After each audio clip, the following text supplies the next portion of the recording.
Assalamualaikum warahmatullahi wabarakatuh. Apa kabar pemirsa? Waalaikumsalam warahmatullahi wabarakatuh. Berjumpa lagi dengan Kaifa Channel. Kali ini dalam kesempatan bedah buku ya, membahas tentang satu buku yang cukup menarik, yaitu Hazzur Ru'us. Kitab ini merupakan salah satu karya ulama Nusantara, yaitu Mbah Fakih Mas Kumambang, yang saat itu berdebat dengan Kiai Hasyim Asy'ari, pendiri Nahdlatul Ulama. Nah, di samping saya telah berdiri seorang ahli tahqiq yang namanya sudah terkenal. Namanya Mas Akbar Qodrati.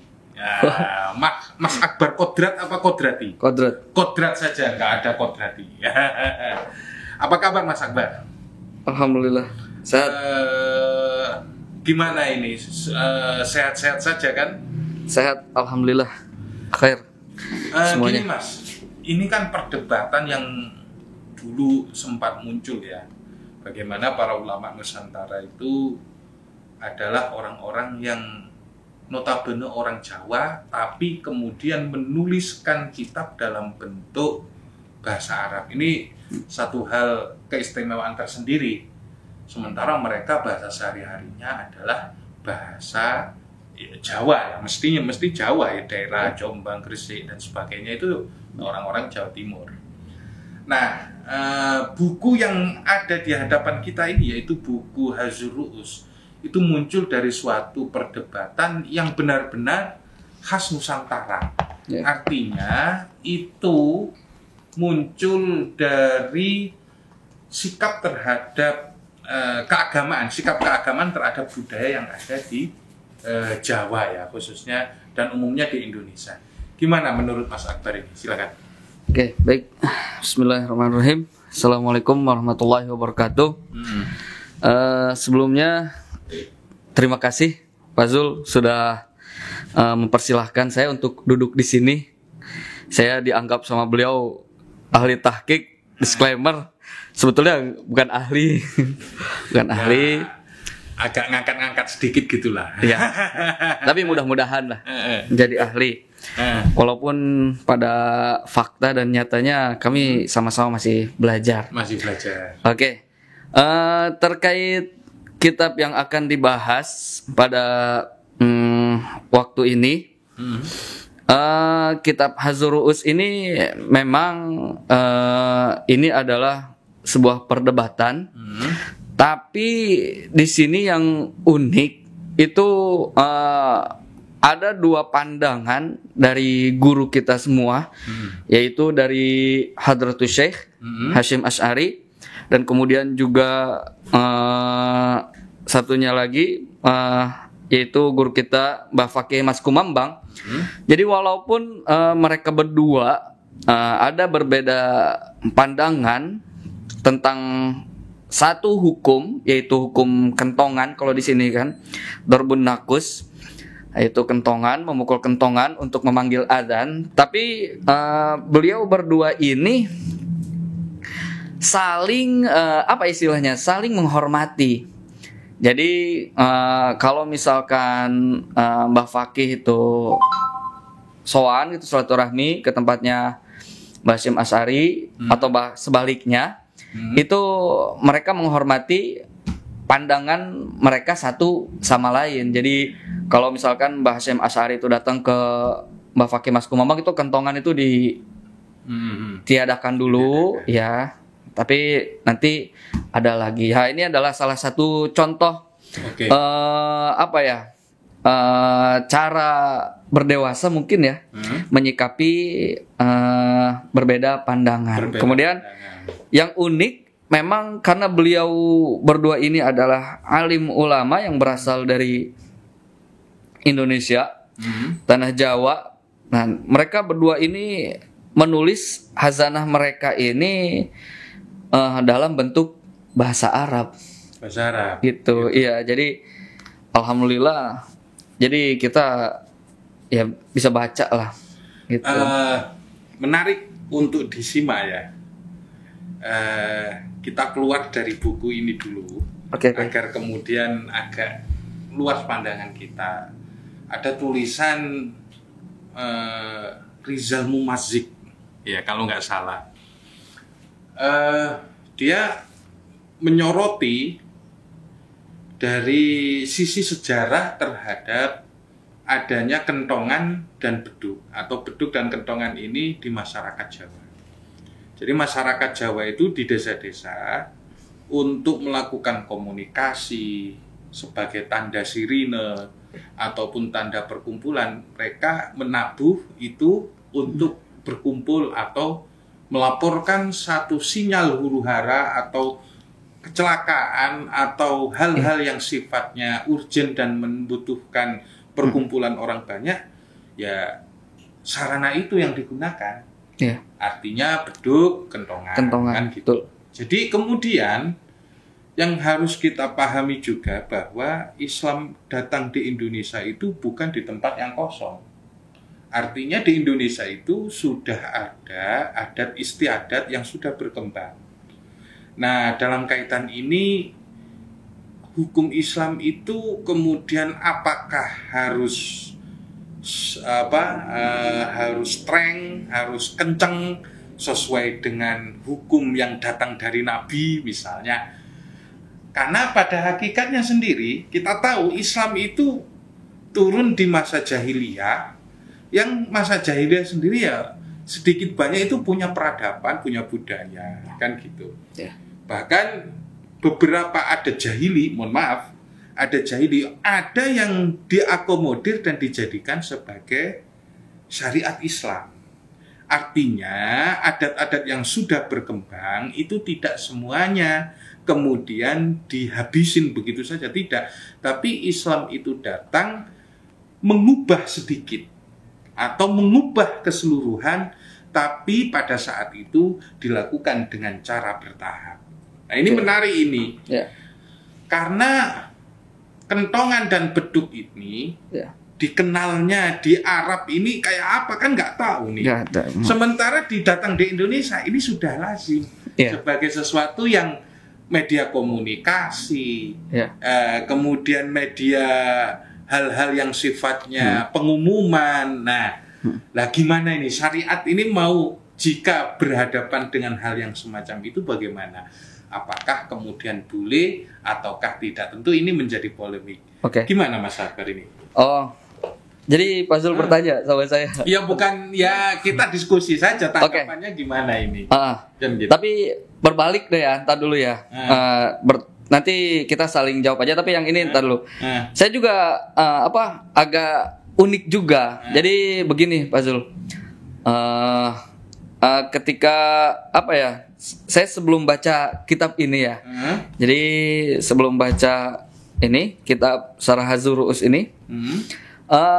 Begini deh, faktanya kalau misalkan kita orang kota, maaf ya, di kota itu mungkin kita melihat beduk sama kentongan tuh ya biasa aja lah, karena kita nggak tahu hukum mereka pakai beduk, pakai kentongan, kita belum berpikiran ke sana. Nah, ketika saya keliling-keliling masjid itu, misalkan ke daerah gitu ya, maaf. Ada fakta yang memang ternyata di masjid itu cuma ada beduk, tidak ada kentongan. Nah, kemudian juga ada yang masjid yang dia naruh beduk sama kentongannya gitu. Nah, saya baru paham kenapa di masjid-masjid situ ada beda-beda. Ada yang beduk doang, nggak ada kentongannya. Ada yang ada beduk plus sama kentongannya. Nah, ketika saya baca buku ini, baca kitab ini, saya baru ngeh, ternyata ada berbeda pendapat, berbeda pandangan terkait hukum kentongannya. Begitu, Pak Zul. Jadi ternyata unik ya. Jadi awalnya gimana ya?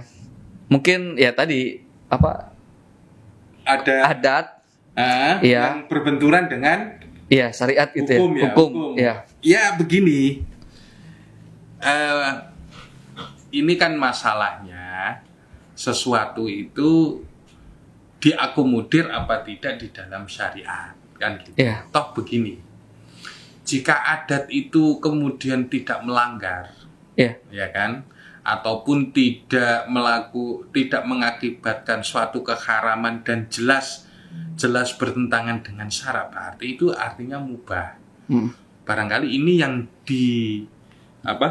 ditempuh dalam istidlal Mbah Fakih Mas Kumambang.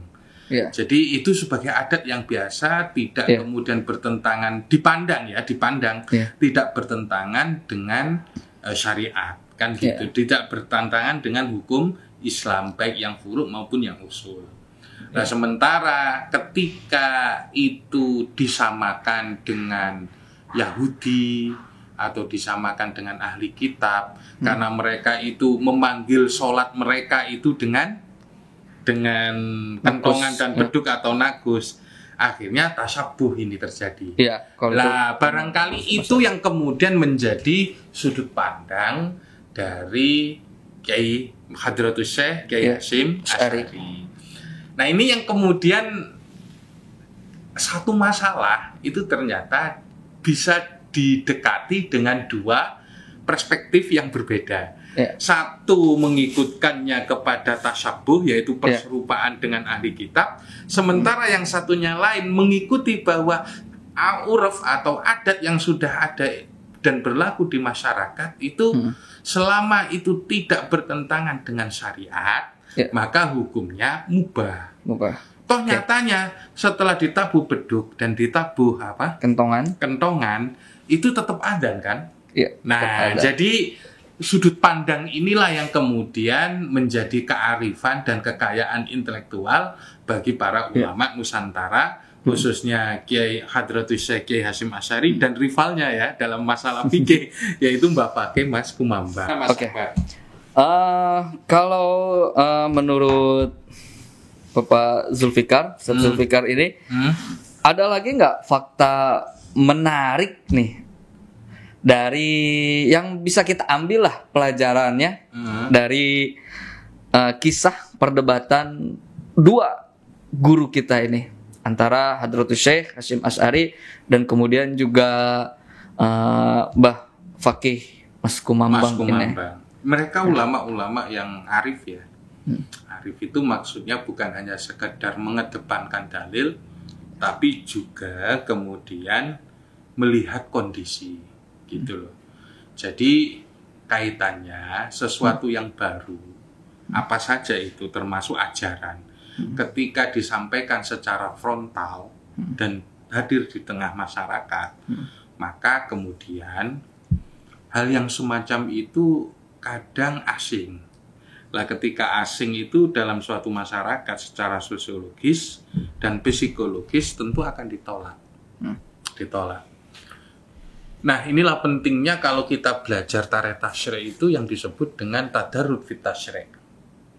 Jadi sebelum khomer itu dilarang, itu ada beberapa hal muqaddimah yang ada. Muqaddimah yang ada itu maksudnya begini, bahwa ketika orang belum mengenal syariat atau pemberlakuan hukum, itu ada cek ombaknya, testing in the water kan gitu, on the water kan gitu. Jadi gimana nih ini orang-orang ini, apalagi khomer itu sudah menjadi sesuatu yang sudah lazim di masyarakat jahiliyah, kok mau diharamkan itu? Maka perlahan-lahan itu ya caranya dengan mengatakan bahwa khomer itu ada madorotnya, ada manfaatnya. Lalu kemudian setelah itu dalam Quran itu juga disebutkan jangan melakukan sholat dalam keadaan mabuk. Bahkan Ali radhiyallahu an itu dulunya itu tukang mabuk. Gitu. Sehingga kemudian beliau itu sampai membaca doa yang kemudian maknanya keliru, lafadznya keliru, sehingga kemudian Allahumma inni Rabbuka wa anta abdi gitu. Kan sebenarnya itu kebalik. Ya Allah, aku ini Tuhanmu dan engkau adalah hambaku. Gitu. Sehingga kemudian turun turun ayat yang kemudian bunyinya la taqrabus sholata wa antum sukara, kan gitu. Lalu kemudian sebagai titik final muncullah yang pengharaman bahwa khamru wal maisiru wal ansabu wal azlamu rijsun min amalis syaitan. Jadi kemudian kalau dilihat dari sini, apapun itu dalam menetapkan suatu hukum yang berlaku, maka kemudian ada yang disebut dengan tadarruj. Itu kan? Tadarruj itu bertahap, ya kan? Artinya bertahap itu ya tidak selalu kemudian langsung perubahan. Mesti ada uji cobanya, kan gitu. Nah, dalam konteks ini apakah sama dengan yang disebut dengan hazur ru'us ini kalau misalnya Mbah Hashim itu ingin menerapkan bahwa kentongan dan beduk itu salah? Ternyata tidak. Ya. Karena dia juga menghormati, kan gitu, menghormati pendapat Kiai Fakih Mas Kumambang ketika datang ke Jombang, maka kentongan dan beduk itu ada. Artinya apa? Disebut konsisten juga tidak, tapi sebagai sesuatu yang khilafiyah dan di dalamnya tidak ada ketentuan yang yakiniat, ya, yang qot'i, maka hal-hal tersebut ya sah-sah saja. Sebagaimana ketika seseorang berpindah dari satu madhab ke madhab yang lain karena mengikuti dalil.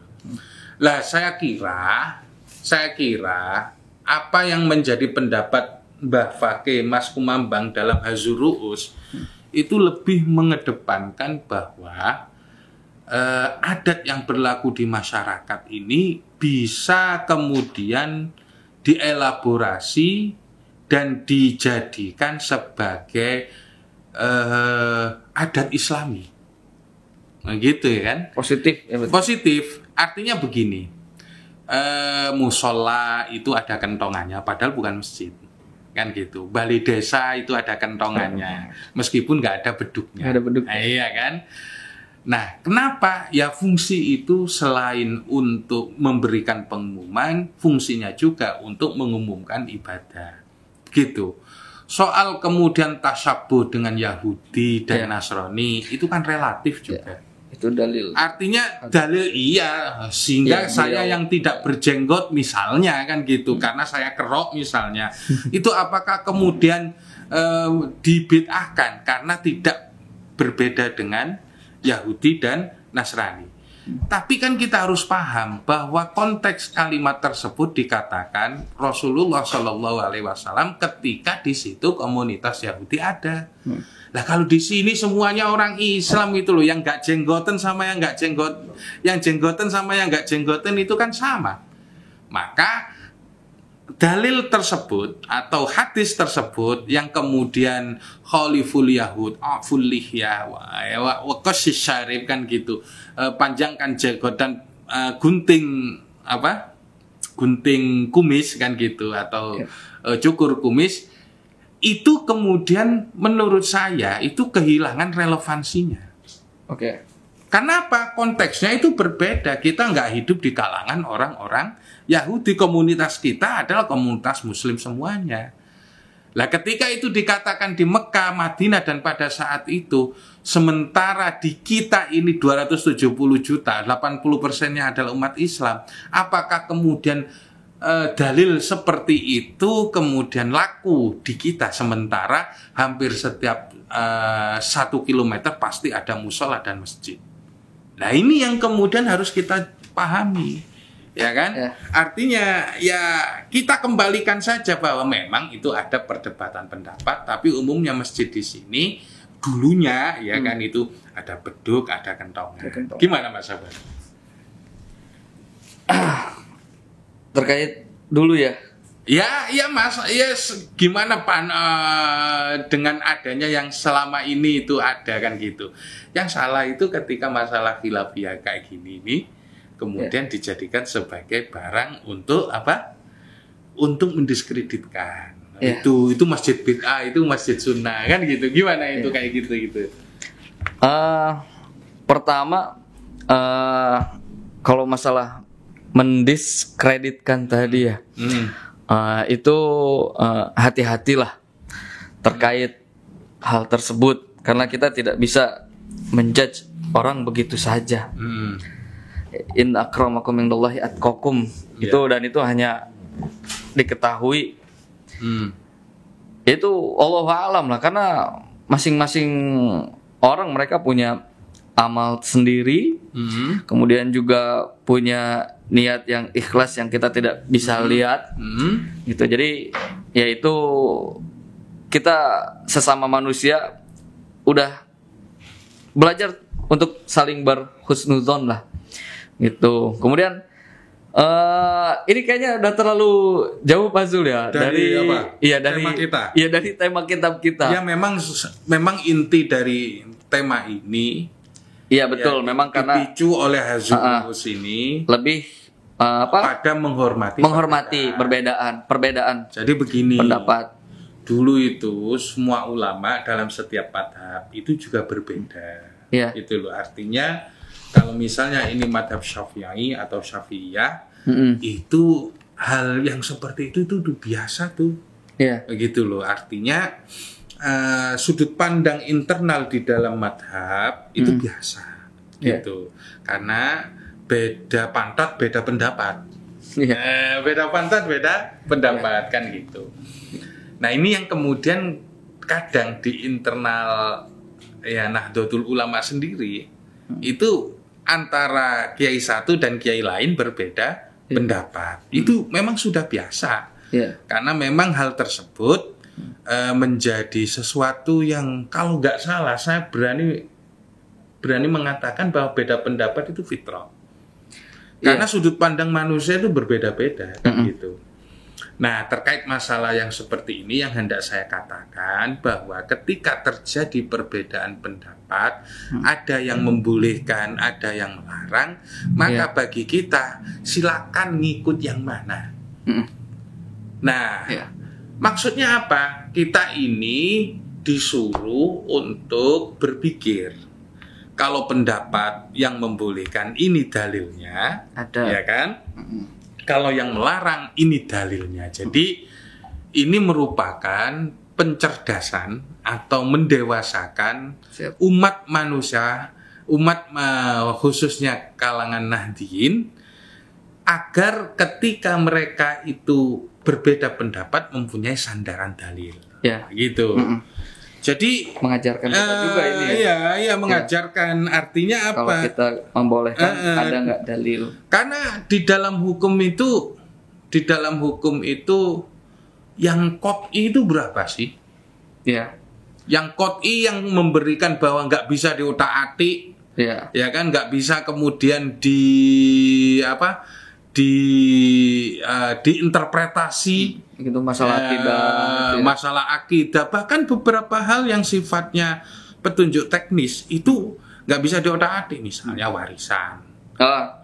Hitungan 2:1 untuk laki-laki, ya kan, dan perempuan, kan gitu kan. Kemudian kaitannya dengan sholat, kan gitu. Meskipun contohnya berbeda, tapi itu sumbernya satu. Ada yang sedekapnya begini, ada yang sedekapnya begini, ada yang nggak pakai sedekap. Memang dicontohkan semuanya itu. Lah kemudian jatuhnya ke kita karena yang kita terima itu cuma satu cara, akhirnya berbeda kita. Iya kan? Berbeda. Ya kan? Kalau Syafi'iyah itu umumnya di Indonesia begini, kan gitu. Kalau Hambali itu agak atas, kan gitu.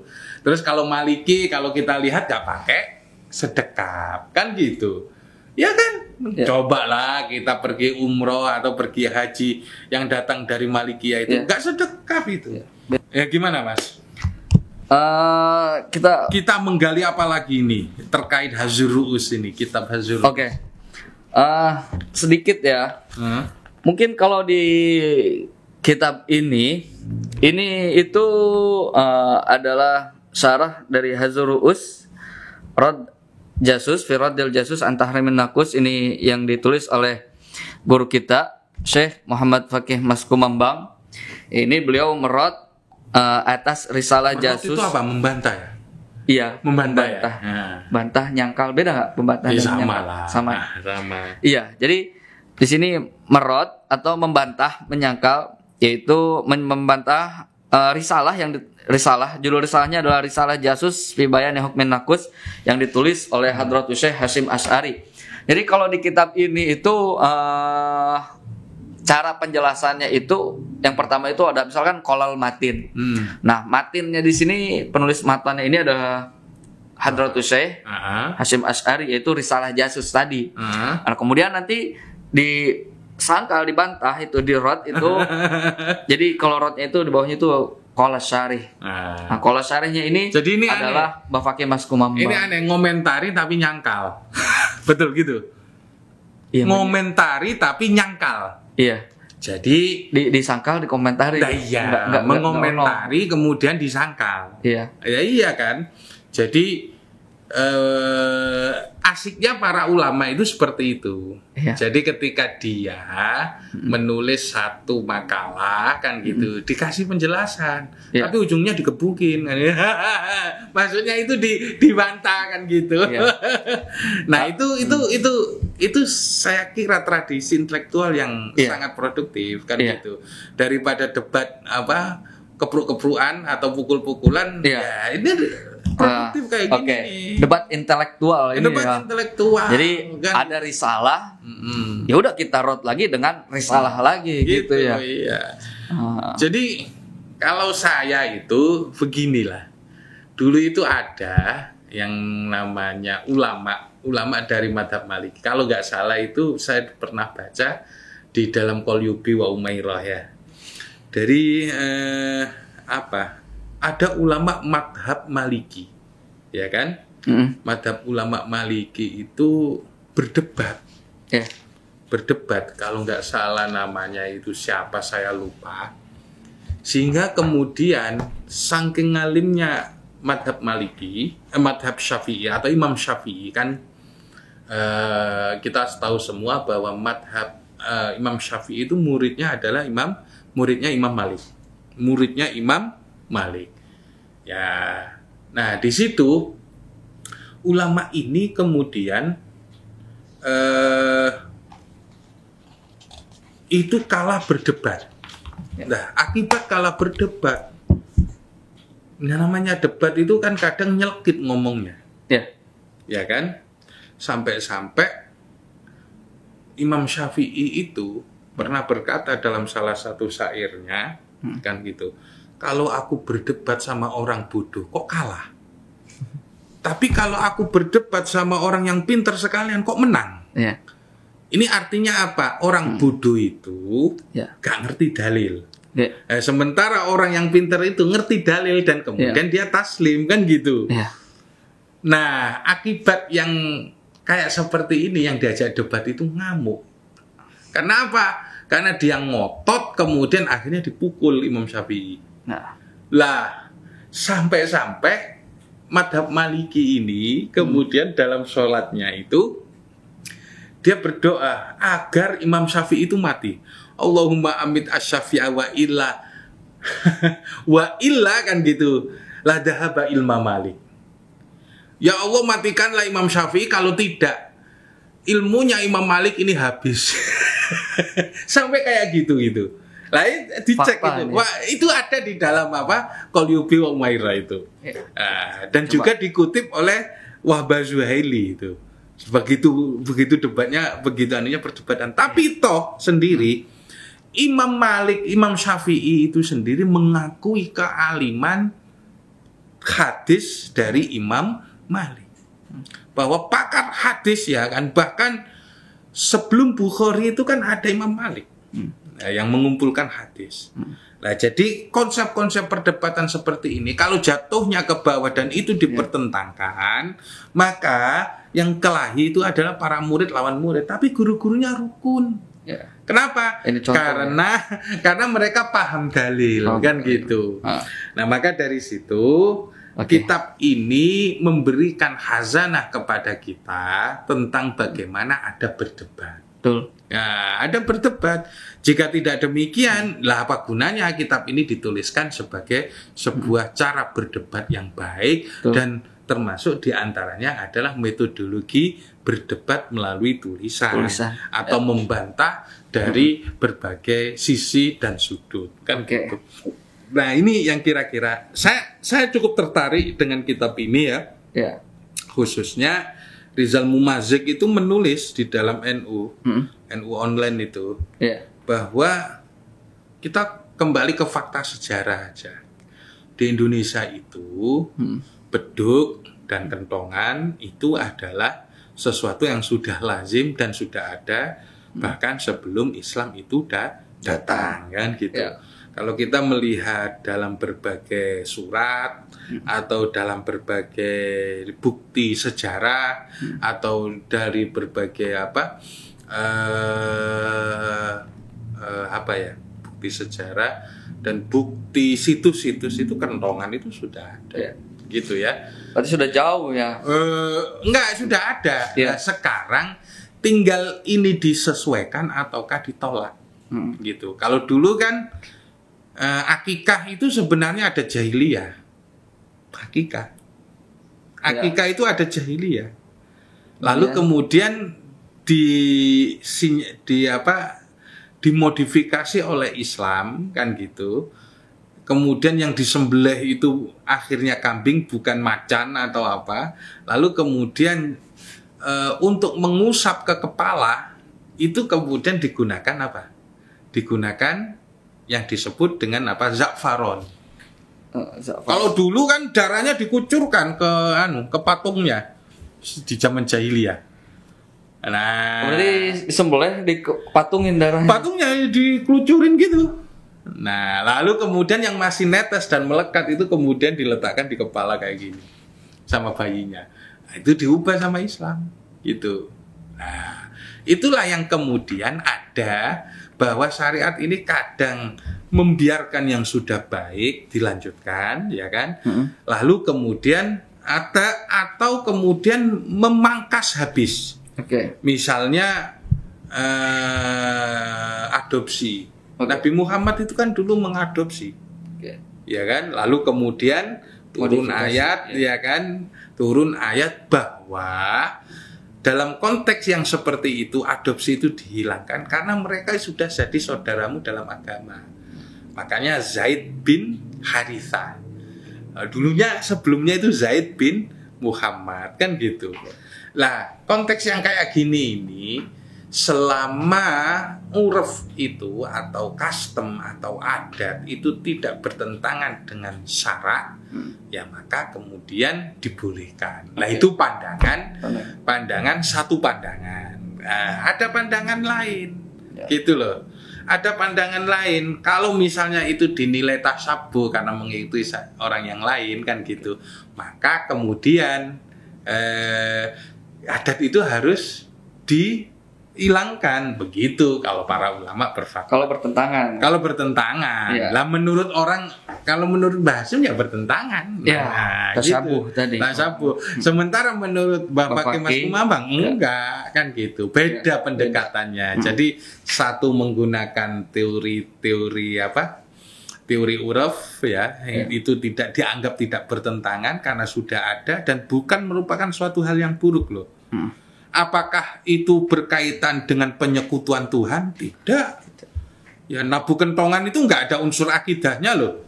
Ya kan itu ya cuma ya kan gitu. Apakah itu berkaitan dengan ibadah? Bukan. Kan gitu, bukan kan gitu. Yang disuruh kita ikut plek-ketiplek sama Nabi itu kan shollu kama ra'aitumuni usolli kan gitu. Salatlah kamu sebagaimana kamu melihat aku salat kan gitu. Lah sementara yang kayak kelihatannya adat kan gitu kan. Adat itu kemudian selama itu tidak bertentangan ya kemudian ya sah-sah saja gitu. Jadi dalam kaitan ini ketika itu tidak diajarkan di zaman Nabi, maka at-tarku itu biasanya dihukumi mubah. Nah, at-tarku itu sesuatu yang tidak dikerjakan Nabi dan Nabi tidak menjustifikasi bahwa itu sesuatu yang haram, karena untuk mengharamkan itu butuh nas yang jelas. Gitu, akhirnya ya dibiarkan saja perbedaan pendapat itu. Nah inilah yang jadi memperkaya khazanah fikih ya, khazanah fikih Nusantara. Gitu. Oke. kita ambil kesimpulan dari kitab Syarah Hadzur Ru'us ini, ya, Pak Zul. Mungkin kesimpulannya tadi beberapa itu adalah di cara berdebat tadi ya, cara menghormati pandangan ketika kita berbeda pandangan tentang suatu hukum, dan kemudian juga cara kita menyikapi berbeda pandangan tadi. Kemudian apalagi Pak Zul? Jadi pesan saya Siap. terkait dengan perdebatan apapun itu, yang satu, selama itu bukan sesuatu yang qot'i, dan apalagi di dalamnya ada yang doni dilala atau doni wurud, ya kan, doni subut, ya, maka hal tersebut masih bisa diperdebatkan. Lah, fungsinya perdebatan itu apa? Barangkali begini, bisa jadi suatu pendapat itu unggul di satu masa, tapi di masa yang lain dia menjadi tidak unggul alias kalah, gitu. Bisa jadi sesuatu yang yang menurut satu ulama itu haram, tapi menurut pendapat ulama yang lain itu halal, gitu. Misalnya nih, saya kasih contoh ya sebelum saya tutup, kan gitu. Sekarang ini nikah beda agama tidak diakomodir dalam hukum kompilasi hukum Islam ataupun hukum konvensional. Bahkan surat Perma, yaitu surat Mahkamah Agung, itu memberikan bahwa nanti kalau ada beda agama jangan diberikan putusan, begitu. Nah, itu melalui situ. Nah, padahal para ulama dulu nikah beda agama, khususnya ya laki-laki Muslim dengan wanita ahli kitab, itu dibolehkan. Bahkan itu pendapat jumhur ulama, yang secara praktek itu ada sahabat yang kemudian melakukan nikah beda agama dengan wanita ahli kitab. Nah, itu dulu.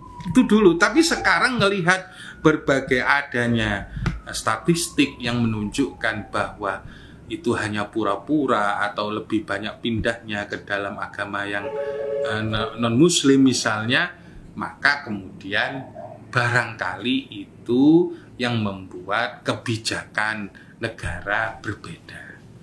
Nah, disinilah kita tidak boleh menutup diri bahwa pendapatku kadang benar, ya mungkin saja salah, atau pendapat kamu benar, mungkin saja salah, kan gitu kan? Ya kayak gitu ya. Oke. Saya Ahmad Zulfikar undur diri, dan sampean Akbar Kodrat. Kita berjumpa lagi dalam kesempatan bedah buku yang lainnya. Saya dari Kaifa mengucapkan Assalamualaikum warahmatullahi wabarakatuh.